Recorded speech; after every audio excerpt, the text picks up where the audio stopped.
आज का टॉपिक है is it good to have political competition. Elections का होना डेमोक्रेसी में अति आवश्यक माना जाता है।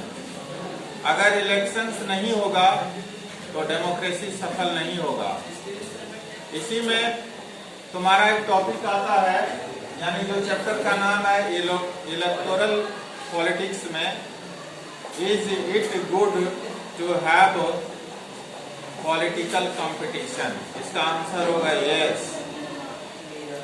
जरूरी है पॉलिटिकल कंपटीशन का होना।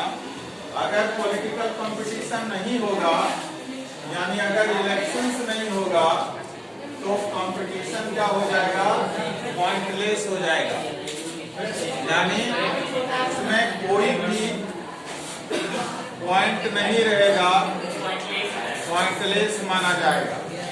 इसमें बहुत सारा डिमेरिट्स है कंपटीशन में। मैनी डिमेरिट्स है। पहला है डिसयूनिटी, यानी अनेकता का भाव समाज में पैदा होता है।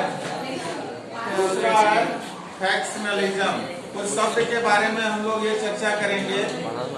पहला हो गया फैक्शनलिज्म का हिंदी, और कभी हमने बताया क्या होता है? दलबंदी। बहुत बढ़िया बात है। दूसरा शब्द के बारे में एलिगेशंस का मतलब आरोप लगाना। बहुत बढ़िया बात।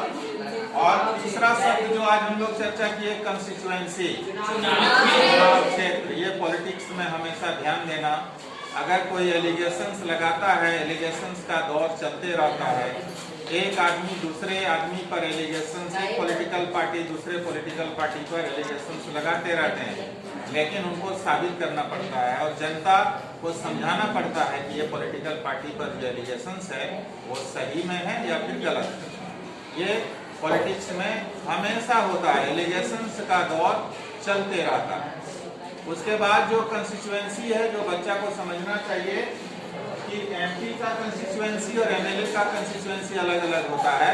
यानी चुनाव क्षेत्र विधानसभा का और लोकसभा का, इसको बोलते हैं कंस्टिट्यूएंसी।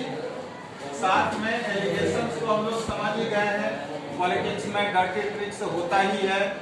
इसमें यह भी लिखा गया कि जो गुड पीपल होते हैं वो पॉलिटिक्स में आने से कतराने लगे हैं, लेकिन हमारे संविधान निर्माता ने बहुत सारा ऐसा व्यवस्था करके दिए हैं जिसमें गुड पीपल का पॉलिटिक्स जो है सो अच्छा करने के लिए उसमें बताया जाता है।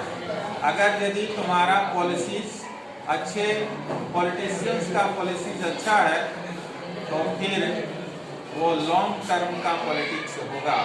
शॉर्ट टर्म अगर यदि डर्टी पॉलिटिक्स अगर कोई कर रहा है, तो फिर उसका ज्यादा समय तक उनका पॉलिटिक्स का कैरियर नहीं चलेगा। तो तीन शब्द निश्चित तौर पर तुम लोग ये समझ जाओ। पहला है एलिगेशंस, यानी आरोप लगाना, यानी आरोप। दूसरा है कंस्टिट्यूएंसी, चुनाव क्षेत्र। और तीसरा है फैक्शनलिज्म, मतलब दलबंदी। दलबंदी को भी अक्सर देखा जाता है और निश्चित तौर पर होना भी चाहिए, लेकिन फैक्शनलिज्म का होना भी देखा जाता है। इतना ही समझ गए।